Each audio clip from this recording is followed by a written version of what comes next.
Teman-teman yang dirahmati Allah, kita berbicara juga tentang perkembangan sosial anak-anak dan remaja. Seiring bertambahnya usia anak, kemampuan sosialnya akan semakin terasah, sehingga mereka mampu mengerti tentang perasaannya dari dirinya sendiri, bersimpati terhadap perasaan orang lain. Itu juga mulai seiring berjalannya waktu mereka akan belajar, tapi juga tidak bisa ditentukan kapan bisanya. Dan belajar untuk berinteraksi dengan cara yang baik itu juga butuh waktu. Memang seorang murid, seorang anak manusia itu bukan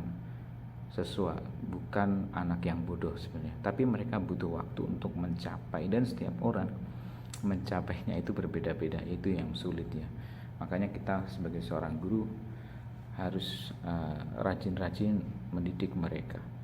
Adapun pentingnya perkembangan sosial bagi anak-anak, yaitu yang pertama adalah mengembangkan keterampilan berbahasa. Dengan banyak sosial, pasti mereka akan belajar untuk berbahasa atau menyampaikan bahasanya dengan baik. Yang kedua, menumbuhkan rasa empati. Bedakan seorang anak yang selalu belajar di dalam rumahnya dibandingkan dengan seorang anak yang sudah sering berjalan-jalan keluar, atau bahkan mungkin diajak orang tuanya atau dilepaskan secara mandiri di luar. Itu pasti mereka akan lebih banyak survei atau lebih banyak informasi yang saya terima adalah mereka yang belajar di luar daripada anak yang selalu berada di rumahnya. Makanya ketika belajar rasa berempati, saya tidak menyarankan untuk seorang anak itu homeschooling ya. Gitu. Selanjutnya adalah pentingnya perkembangan sosial bagi anak adalah meningkatkan kemampuan dalam menjalin pertemanan. Menjalin pertemanan itu perlu sekarang adalah dilakukan secara real, meskipun pada faktanya bisa dilakukan juga dengan dengan bersosial media, tapi kemampuan seorang anak dengan berteman secara real, bertemu dengan orang lain, itu lebih berarti lebih bisa mendorong seorang anak menuju perkembangan sosial yang lebih baik. Selanjutnya, pentingnya perkembangan sosial bagi seorang anak adalah memperkuat keterampilan belajar, membangun harga diri.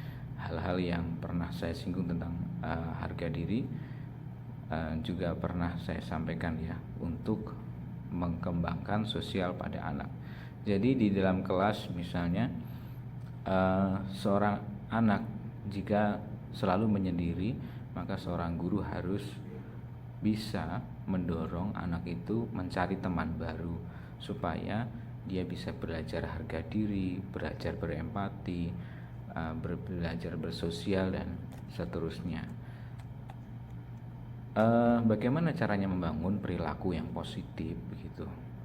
Makanya teman-teman, sebagai seorang pendidik, maka seorang anak itu perlu dimotivasi untuk berada di lingkungan yang positif, untuk berada